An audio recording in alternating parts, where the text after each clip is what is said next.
बोल मेरे श्री गुरु महाराज की जय।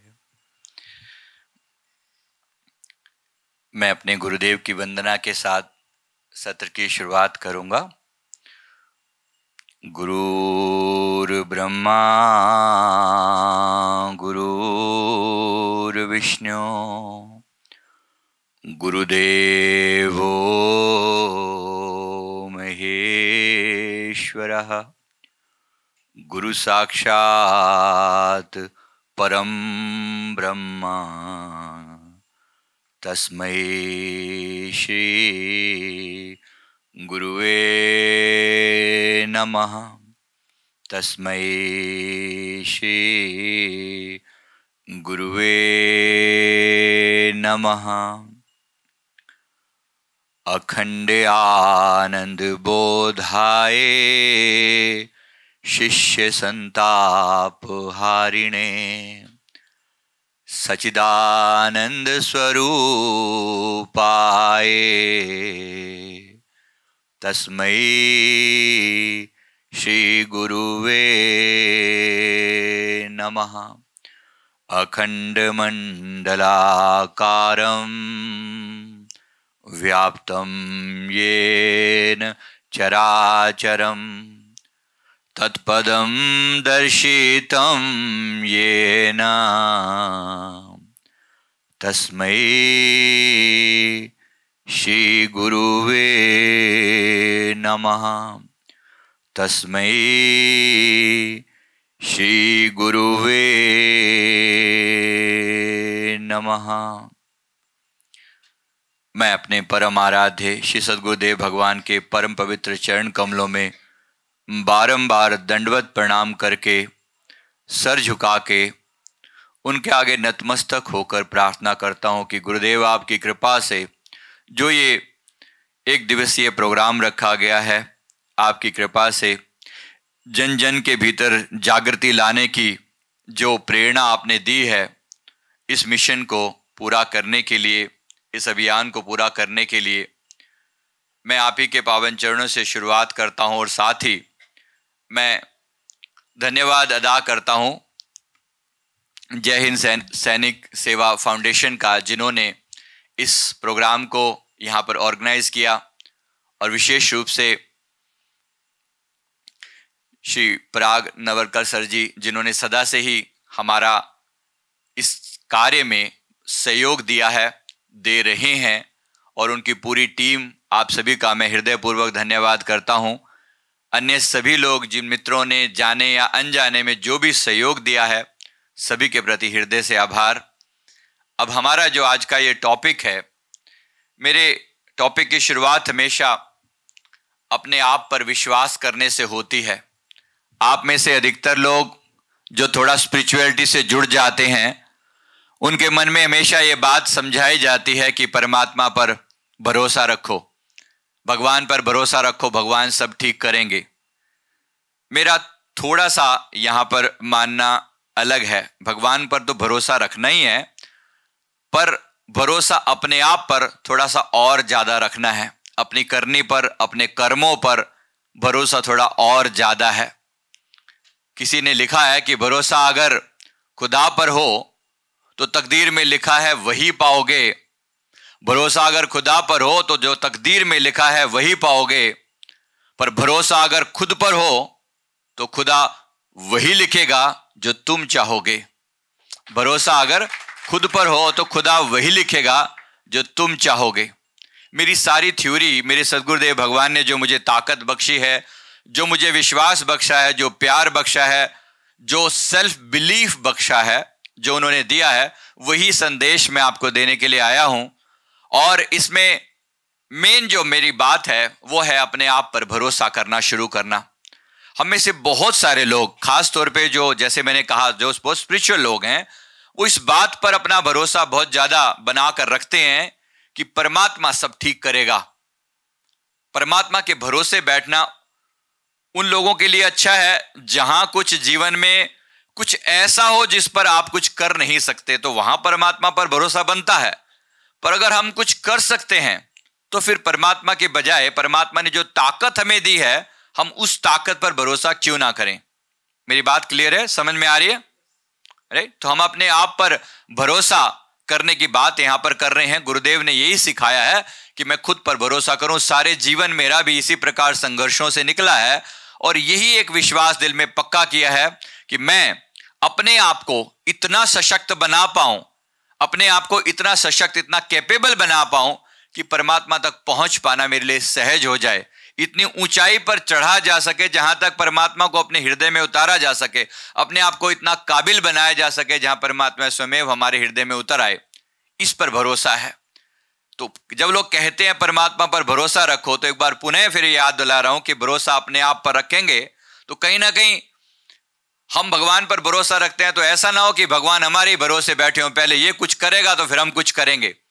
मुझे लगता है कि ऐसा ही कुछ होता है, और खास तौर पे जो हमारी इंडियन फिलॉसफी है, जहां पर हम भगवान पर जरूरत से ज्यादा विश्वास रखते हैं, वहां पर हम थोड़ा सा भरोसा अपने आत्मा पर रखना शुरू करेंगे, क्योंकि ये जो भरोसा है ये सदा कायम रहता है।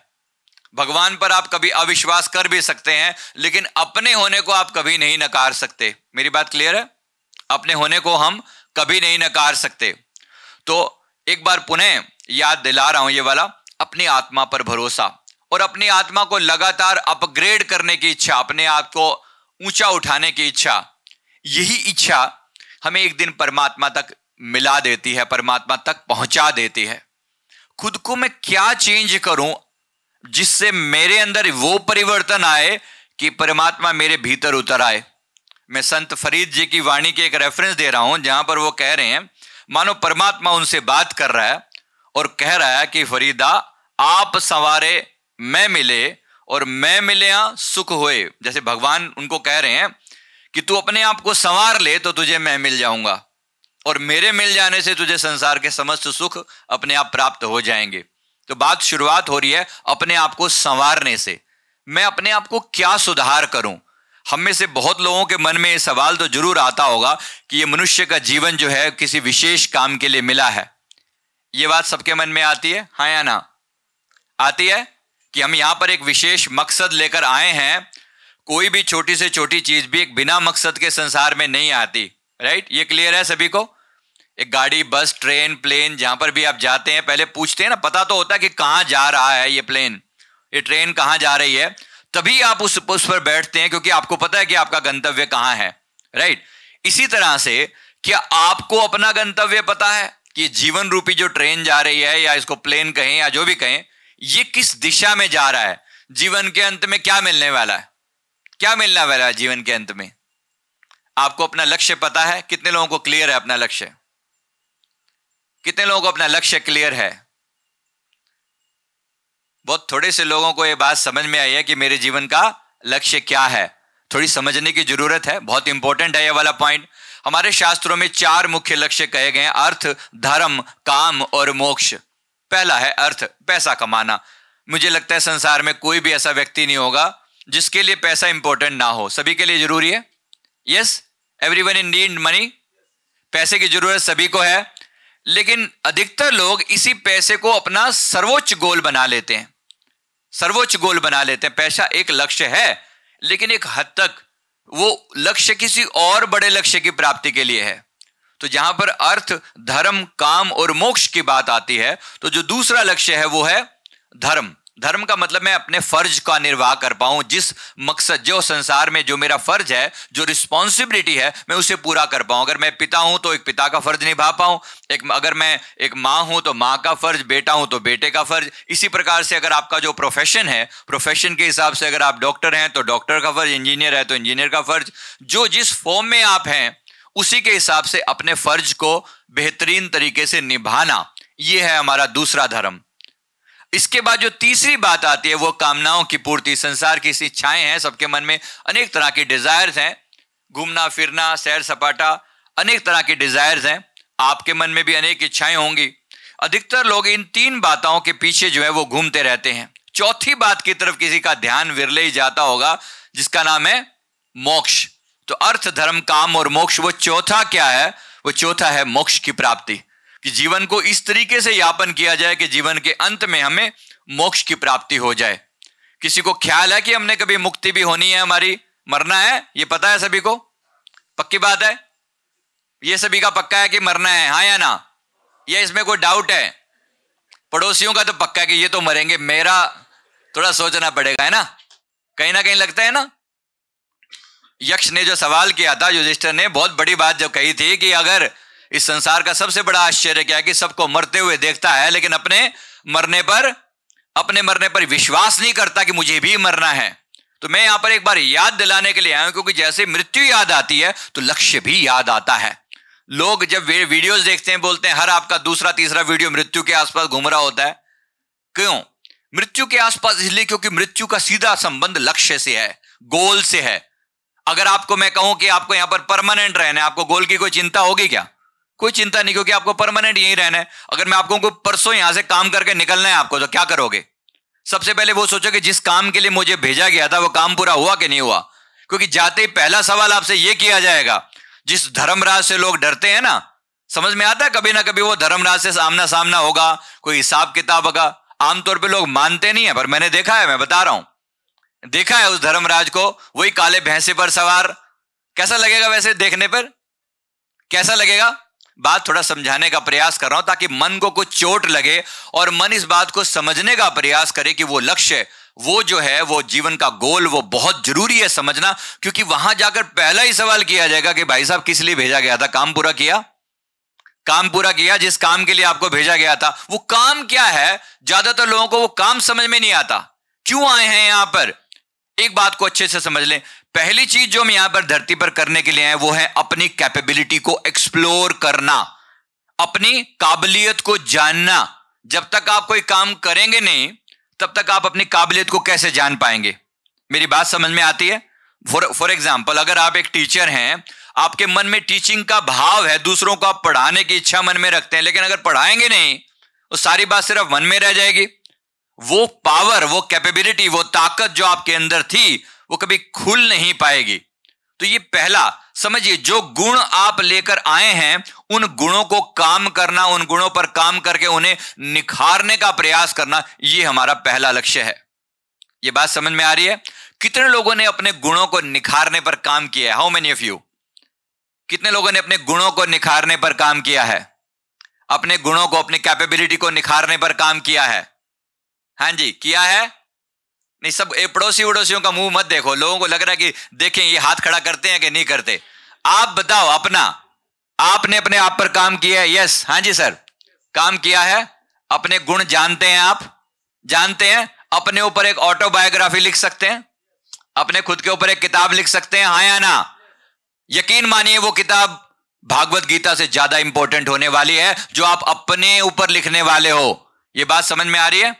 जो किताब आप अपने ऊपर लिखोगे वो भगवान की भागवत गीता से भी ज्यादा इंपॉर्टेंट होगी। उसमें भागवत का गीत तो है लेकिन आपका गीत नहीं है। आपको अपना गीत खुद ही लिखना है, आपको अपने जीवन की गीता खुद से लिखनी है और उसी को पढ़ने से आप समझ पाएंगे कि जीवन क्या है। वरना लोग ऐसे ही अधूरेपन में जीते हुए, किसी के श्लोक दोहराते हुए मर जाते। मैं नहीं कह रहा हूं नहीं पढ़ने, जरूर पढ़ो, 100% पढ़ो, 1000% पढ़ो।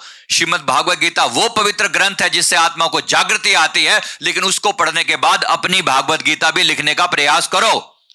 आपको अपनी भागवत लिखे बगैर अगर यहां से चले गए तो ऊपर बहुत जूते पड़ने वाले हैं, पहले बता रहा हूं। बहुत अच्छे से हिसाब किताब लिया जाएगा कि भाई साहब क्या करने के लिए भेजा था, क्या करने के लिए भेजा था। किसी ने वो अपने बच्चे से पूछ रहा है, कोई पर्सन जो है अपने बच्चे से पूछ रहा है कि भाई तेरे रिजल्ट का क्या रहा? वो जी सरपंच का बेटा फेल हो गया। भाई तेरे रिजल्ट का क्या रहा? नहीं जी हेडमास्टर का बेटा भी फेल हो गया। अरे भाई तेरा रिजल्ट क्या रहा? अरे वो जो पड़ोस के जो टीचर थे उनका बेटा भी फेल। भाई तू, तेरा पूछ रहा हूं, कनपटी पे एक मारूंगा नहीं बताया तो। तेरा रिजल्ट क्या रहा? भाई तू कौन सा चौधरी लग रहा है? बेटा कह रहा है बाप से भी तू कौन सा चौधरी लग रहा है, तेरा बेटा कौन सा पास हो जाएगा जब सबके बेटे फेल हो गए। ये स्थिति कब आने वाली है? ये स्थिति कब आने वाली है? जब सारे लोग, जब परमात्मा से आमना सामना होता है, सबसे पहले यही होता है कि भाई साहब वो काम किया कि नहीं किया जिस काम के लिए धरती पर भेजा था। क्या अपनी कैपेबिलिटी को जाना? क्या अपनी भागवत गीता लिखी? अगर नहीं लिखी तो यकीन मानिए वहां भी रिजेक्ट कर दिए जाएंगे, वहां भी ऐसी लानत पड़ती है कि तुमने किया क्या। फिर सबके बेटे फेल हो गए, तू जब फेल हो रहा था तूने अपने बारे में क्यों नहीं सोचा? मैं सिर्फ एक उदाहरण दे रहा हूं, बात समझ में आ रही है मैं क्या कहना चाह रहा हूं? हमारे से भी यही सवाल किया जाता है कि ये जीवन, इतना बेशकीमती जीवन जब दिया गया तो इसका आपने क्या यूज किया, क्या इस्तेमाल किया? क्या इस शरीर को पाकर परमात्मा को पाने का या संसार के कल्याण का कोई कार्य किया? कितने लोगों को लगता है कि वो संसार के कल्याण के लिए कुछ कर रहे हैं? Something they are doing for the benefit of the world. हाँ जी, कर रहे हैं, कुछ दूसरों के कल्याण हेतु कर रहे हैं। अब आप लोग नीचा कर ले, जिन्होंने हाथ नहीं किया खड़ा था वो अब कर लें, जो नहीं किया, जिन्होंने पहले हाथ खड़ा नहीं किया था वो कर लें। आप संसार के कल्याण हेतु कुछ क्यों नहीं कर रहे हैं? अपने कल्याण हेतु कर रहे हैं, अपने कल्याण हेतु कर रहे हैं। लोग हाथ नहीं खड़े करते, बड़े शर्मीले से लोग हैं। भाई इतने तो नहीं सुना था। हाँ जी, अपने कल्याण हेतु कुछ कर रहे हो, हाँ या ना? अपने कल्याण हेतु तो कर रहे हो ना। ऐसे ही क्या संसार के कल्याण हेतु नहीं किया जा सकता? जितना कल्याण इस संसार के प्रति भी हमारा फर्ज है, इस समाज के प्रति, इस धरती के प्रति, इस देश के प्रति, इस धर्म के प्रति जिसमें हम पैदा हुए हैं, इसके प्रति भी हमारा फर्ज है। उस तक जब हम एक्सटेंड हो जाते हैं, जब अपने परिवारवाद से, अपने आप से जब हम ऊपर उठते हैं, वहां से हमारा दूसरा पृथ्वी पर आने का दूसरा मकसद शुरू होता है, वो है जन कल्याण। जितना मुझे आता है मैं वो आगे बताकर जाऊं, जितना मुझे आता है मैं वो संसार के लिए कुछ देकर जाऊं। ये हमारा लक्ष्य है, ये दूसरा लक्ष्य है। ऑफ कोर्स इसके अलावा हमारे अन्य लक्ष्य भी हैं, जैसे एक मुख्य लक्ष्य और भी है, और वो है अपने कर्मों का हिसाब किताब करना। वो भी एक मुख्य लक्ष्य है। ये बात समझ में आ रही है सभी को? अपने जीवन के हिसाब किताब हो रहे हैं, हर रोज अपने कर्म बंधन से निकल रहे हैं। सभी के जीवन में दुख हैं, पीड़ाएं हैं दुख। हाँ जी, कितने लोगों को दुख है जरा बताना? इस पे तो हाथ खड़ा होगा कम से कम। है दुख? पक्का है? पक्का है? हाँ, ये पक्की बात है। अब बात करेंगे ना, ये इंपॉर्टेंट बात है जरा। अब दुखों के हिसाब किताब की बात करते हैं कि दुख को से मुक्ति कैसे मिले। जो सवाल से भगवान बुद्ध ने अपनी यात्रा शुरू की थी कि दुखों से मुक्ति कैसे मिले, दुखों से मुक्ति मिलनी चाहिए, डेफिनेटली मिलनी चाहिए। मेरा यह मानना है कि हमारे जो दुख हैं वो हमारे अपने ही क्रिएट किए हुए हैं। कितने लोग मेरी बात से एग्री करते हैं? हमारे दुख अपने ही क्रिएट किए हुए हैं, पैदा किए हुए दुख हैं। मेरी जिंदगी के सारे दुख मेरे ही पैदा किए हुए हैं। एग्री करते हैं इस बात से? हाँ जी, मेरे क्रिएट किए हुए हैं अपनी जिंदगी के दुख। Yes everyone. या भी ब्लेम करने को बहुत कुछ है, या भी ब्लेम करने को, इसी पड़ोसी की वजह से, इसकी वजह से, उसकी वजह से, उसकी वजह से मेरे जीवन में बहुत पीड़ा है। ऐसा है या हम स्वयं रिस्पॉन्सिबल हैं? खुद जिम्मेवार हैं हम अपनी जीवन के दुखों के लिए। यस। तो संसार की ये पहला इंपॉर्टेंट कार्य है जो शायद आपको समझ में आ गया, या इस समय प्रेशर में आकर बोल रहे हैं। चलो जैसे भी बोल रहे हैं, बात समझ में आ रही है कि मेरे जीवन के दुखों के लिए मैं ही जिम्मेवार हूं। अब मैंने वो गलती चाहे आज की हो, चाहे 5 साल पहले की हो, चाहे 10 साल पहले, और चाहे 500 साल पहले, गलती तो गलती है। हाँ या ना? समझ में आता है? जब हम पहले की बात करते हैं, 500 साल पहले गलती की सजा आज क्यों मिल रही है? 500 साल पहले की गई गलती की सजा आज क्यों मिलेगी? क्योंकि हर चीज का एक समय आता है जिसको हम कर्म का सिद्धांत कहते हैं। उसके हिसाब से एक टाइम आता है जब आपको उस गलती की सजा भी दी जाती है, जिसको हम आज के जीवन में प्रारब्ध कहते हैं। ये बात समझ में आ रही है? जिसको हम कहते हैं मेरी किस्मत खराब थी, वो वास्तव में अब से पहले किए हुए कर्मों का हिसाब किताब है जो आज के समय में हमें प्रारब्ध रूप में मिला है। ये पॉइंट बिल्कुल क्लियर है? क्लियर है ये वाला? तो हमारे जीवन का हमारा जो प्रारब्ध है, उसको हम क्या हम उसमें भी कुछ चेंज ला सकते हैं? इस जीवन में जो दुख हम झेल रहे हैं, क्या हम उसे कुछ बदल सकते हैं? बदल सकते हैं? कितने लोगों को लगता है हम प्रारब्ध को बदल सकते हैं? बदल सकते हैं? क्या तरीका होगा बदलने का? प्रारब्ध को बदलने का क्या तरीका होगा? अच्छे कर्म करो। राइट? तो मैंने अभी क्या कहा था कि अगर भरोसा खुदा पर है तो तकदीर में जो लिखा है वही पाओगे, और भरोसा अगर खुद पर है तो खुदा वही लिखेगा जो तुम चाहोगे। तो मैं ऐसा क्या चाहूं कि परमात्मा वही लिखे? भाई वही लिखे कि हर तदबीर को खुद ही को कर बुलंद इतना कि हर तदबीर से पहले खुदा बंदे से ये पूछे कि बता तेरी रजा क्या है, तू क्या चाहता है। ये जो खुद की किस्मत लिखने का जो सिद्धांत है, हर समय हम अपनी किस्मत लिख रहे हैं। अगर मैं कहूं तो कितने लोग एग्री करेंगे इस बात से?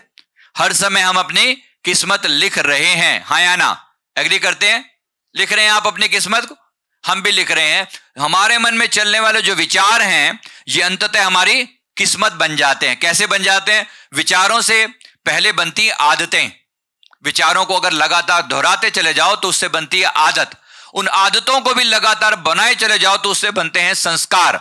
उन संस्कारों पर भी लगातार काम करते चले जाओ तो वो हमारा भविष्य बन जाता है, वो हमारा भाग्य बन जाता है। और एक बार वो भाग्य बन गया उसके बाद उसे चेंज करने में बड़ी मुश्किल आती है। बदला उसे भी जा सकता है लेकिन मुश्किल ज्यादा आती है। अगर जितनी स्टार्टिंग की स्टेज में चेंज कर लिया जाए उतना आसान होता है। तो मैं शुरुआत करता हूं अपने विचारों को बदलने से।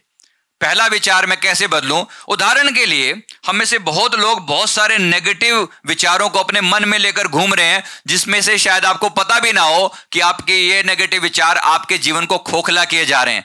क्या आपको अपने खुद के मन में चलने वाले नेगेटिव विचारों के बारे में पता है? पता है कि हमारे मन में कुछ नेगेटिव विचार भी चलते हैं? पता चलता है, हाँ या ना? अपने जीवन में चलने वाले जो नेगेटिव विचार हैं उनके बारे में विचार सोच के देखिए। मेरा मन में कुछ ना कुछ तो ऐसा चलता है जो मुझे गिरावट की तरफ लेकर जा सकता है।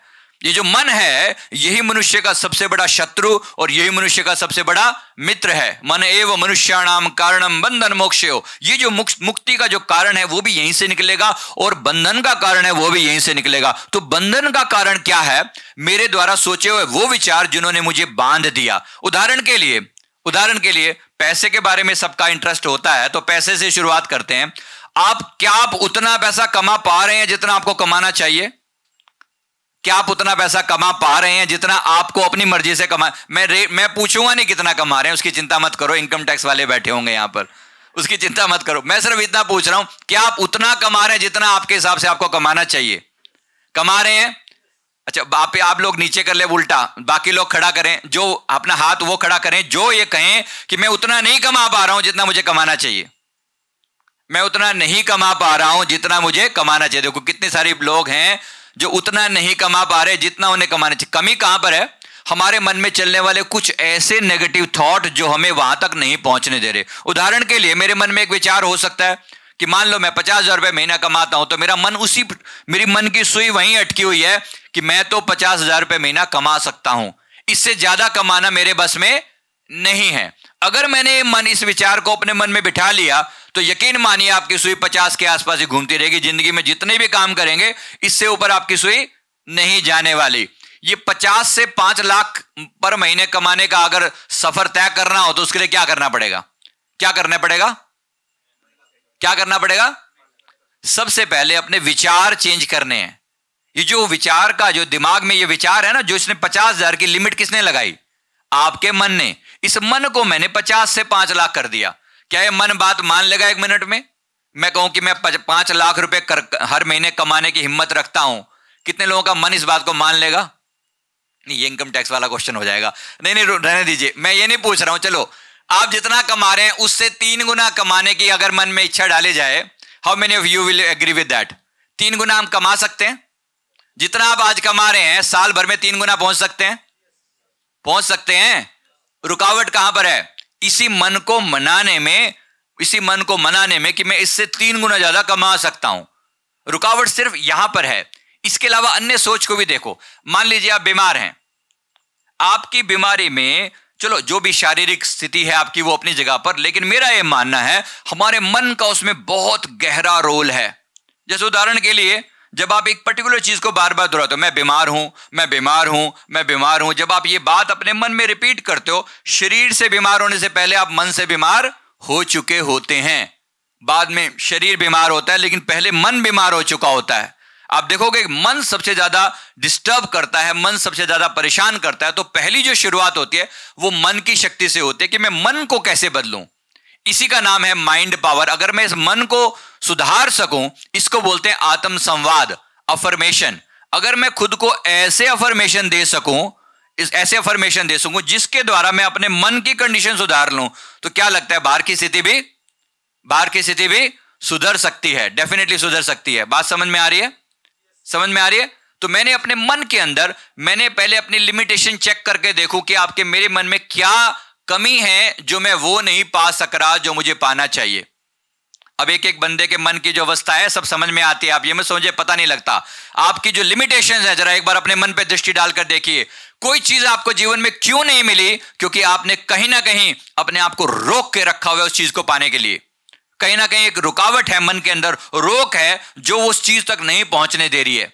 उसको, अपने मन को वहां तक मैं कैसे पहुंचा सकता हूं? उसके लिए जो सबसे बड़ी हर्डल है वो है आलस्य, वो है किंग कर्तव्य विमूढ़ता, डिसीजन ना लेने की क्षमता। बहुत से लोगों को डिसीजन लेने में प्रॉब्लम आती है, हाँ या ना? समझ में आ रही है मेरी बात? डिसीजन लेने में समस्या आती है, अटक जाते हैं वहीं पर, आगे नहीं बढ़ते, या आलस्य इतना हावी हो जाता है, अरे कौन करेगा, जैसे हैं वैसे ही बने रहो, कंफर्ट जोन में हैं, मजे ले रहे हैं इस जीवन में। और ये आपको पता होना चाहिए, जो आपका कंफर्ट जोन है ये डेथ जोन है, ये मृत्यु का जोन है, इससे आप बाहर नहीं निकल सकते। तो पहला जो बात है वो इस कंफर्ट जोन से बाहर आए, जहां पर आप सब कुछ ठीक ठाक अनुभव कर रहे हैं। जब पहली बार आप उससे बाहर निकलते हैं तो मन कहता है अरे पड़ा रहा है यहीं पे, ये जो मिल रहा है बहुत मजे से मिल रहा है, क्यों फालतू में अपनी नींद खराब करके उठता है सुबह। कितने लोग जरा जल्दी उठते हैं बताना? How many of you? जल्दी का मतलब होता है हमारे यहां 5 से पहले। नहीं, अभी लोगों को लग रहा था मैं बोलूंगा 8 बजे। नहीं, 8 बजे का कोई सीन नहीं है, 5 से पहले। अच्छा चलो 6 से पहले। 6 से पहले वाले कितने लोग हैं? नहीं, अगर आप बहुत लेट सोते हैं तो आपके लिए माफी है, अलग बात है, लेकिन बाकी सब की बात कर रहे हैं। अगर बहुत लेट का अब वो लेट भी क्यों सोते हैं, वो भी कहीं ना कहीं आपके मन ने क्रिएट किया है। मेरे कहने का मतलब है, जब आप जल्दी उठने की बात करते हैं, यानी सूर्योदय से पहले उठना, आमतौर पर उसे हम जल्दी कहते हैं, ठीक है, सूर्योदय से पहले उठना, तो मैं कैसे अपने मन को मना सकूं आलस्य का त्याग करके? कौन सी चीज है जो मुझे सुबह उठने के लिए प्रेरित करती है? क्या मन में यही आता है कि एक बार फिर रूटीन, एक बार फिर वैसा ही रूटीन जैसे कल था, परसों था, चौथे था, आज भी वही करना है? नहीं। क्या आपके मन में एक उत्साह होता है, एक जोश होता है, आज मैं फिर अपनी मंजिल को पाने का प्रयास करूंगा, आज मैं फिर अपने अंदर एक नया जोश पैदा करूंगा, आज मैं फिर अपनी मंजिल के और क्लोज आ जाऊंगा? क्या यह जोश होता है, हिम्मत होती है सुबह उठते हुए? हाँ जी, कितने लोगों के अंदर होती है ये हिम्मत? हो रही है? मेरी बात समझ में आ रही है? कौन सी चीज है जो आपको मोटिवेट करती है सुबह उठने के लिए? आपका लक्ष्य, आपका गोल। और वो गोल आपको खुद को याद दिलाना पड़ता है कि मैं यहां पर क्यों आया हूं। उस लक्ष्य की प्राप्ति के बिना मर नहीं जाना, नहीं तो काले भैंसे वाला बैठा हुआ है, वो हिसाब किताब करेगा तो फिर बहुत पिटाई मारेगा। तो इससे पहले अपने आप से जो कमिटमेंट किया है कि मैं तब तक, जब तक मैं अपनी मंजिल को पा नहीं लूंगा, मैं चैन से बैठने वाला नहीं हूं। मैं चैन से बैठने वाला नहीं। अभी बोल नहीं रहे हैं लोग, हिम्मत नहीं आ रही है। अरे बोलो भाई, मेरे साथ सुर में सुर मिला लो। जब तक मुझे मेरी मंजिल नहीं मिलती मैं चैन से बैठने वाला, चैन से बैठने वाला, जब तक मुझे मेरी मंजिल नहीं मिलती तब तक मैं चैन से बैठने वाला। ये बात समझ में आ रही है? परफेक्ट। तो हम अपनी मंजिल के ऊपर बढ़ने के लिए अपने ऊपर काम करेंगे। इसके साथ साथ मैं आज जो या करने वाला हूं वो है, मेरी जो यात्रा है वो चक्रों के, हमारे शरीर में 7 चक्र हैं, इसके ऊपर हम थोड़ा सा प्रयास करते हैं, क्योंकि एक एक चक्र वो हमारे जीवन की ऊर्जा का केंद्र है। जैसे सबसे ज्यादा जो हमारे देश में सबसे बड़ी समस्या है वो मूलाधार चक्र के इंबैलेंस होने की है, जिसके कारण शरीर में आलस्य बहुत ज्यादा आता है। ये बीमारी समझ में आती है आपको? आलस्य की बीमारी हमारे हिंदुस्तानियों के कूट कूट के भरी हुई है ये बीमारी। जरा इससे बाहर निकलने की जरूरत है। इसी के कारण ही मोटापा, इसी कारण ही अनेक तरह की जो आजकल जिसको लाइफस्टाइल डिजीज बोलते हैं, कहां से पैदा होती हैं? हमारे एक्टिव ना होने की वजह से, आलस्य की वजह से। उसको ओवरकम करते हुए सुबह का रूटीन अच्छा करना, यहां से शुरुआत होती है। तो कैसे मैं उठ के अपने आप को प्रेरित कर सकूं, ऐसा मोटिवेशन अपने आप को दे सकूं कि सुबह मेरा मन अपने आप जल्दी उठने को करे और मैं सुबह 3, साढ़े 3, 4 बजे उठ के अपने आप पर वो मेहनत कर सकूं जिसके कारण पूरा दिन मेरे जीवन में वैसी ऊर्जा बनी रहे, वैसा जोश बना रहे जो मुझे लगातार अपने लक्ष्य की ओर प्रेरित करता रहे। इसके लिए मैं प्रयास करूंगा। तो पहला मेरा जो गोल है वो है अपने सुबह उठकर अपने दिन की प्लानिंग करना, रात को सोने से पहले मन को ऐसे प्रोग्राम करना कि मन पूरी तरह लक्ष्य के प्रति केंद्रित रहे। यहां तक समझ में आ रही है बात? चलिए हम अपने चक्रों पर काम करेंगे। मूलाधार चक्र हमारी रीढ़ की हड्डी के सबसे निचले एंड पर होता है, एक ऊर्जा का केंद्र है। शायद आपको पूरी बात समझ में ना भी आए, लेकिन तब भी जो लोग नए हैं उनके लिए बता रहा हूं, एक ऊर्जा का केंद्र है हमारे शरीर में। ठीक वैसे ही जैसे यहां पर एक ऊर्जा का केंद्र है, ये समझ में आता है? जहां पर आप तिलक लगाते हैं, बिंदी लगाते हैं, यहां पर ध्यान लगाने को कहा जाता है कि यहां, जैसे ये एक ऊर्जा का केंद्र है, लेकिन ये छठा केंद्र है। इससे नीचे 5वां भी है, इससे नीचे 4था भी है, इससे नीचे 3रा भी है, 2रा भी है और पहला भी है। जो पहला है उसे मूलाधार कहते हैं। वो हमारी रीढ़ की हड्डी के सबसे निचले स्तर पर है।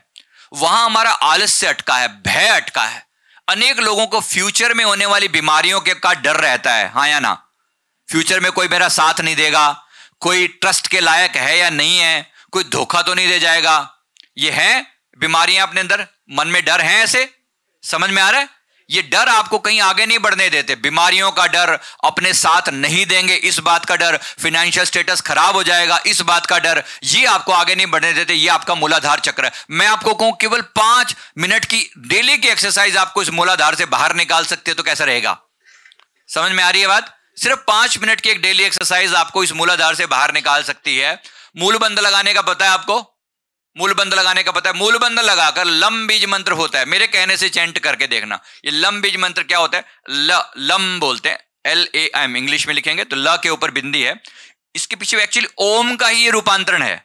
ओम तो सभी को जानते हैं ना, तो ओम का ही थोड़ा सा रूपांतरण है। लम में हमारी जीभ तालु से टच करती है, तो उसका असर जो है हमारे व्यक्तित्व के उस पार्ट पर होता है जहां हमारा भय छिपा हुआ है, जहां हमारा फियर छिपा हुआ है।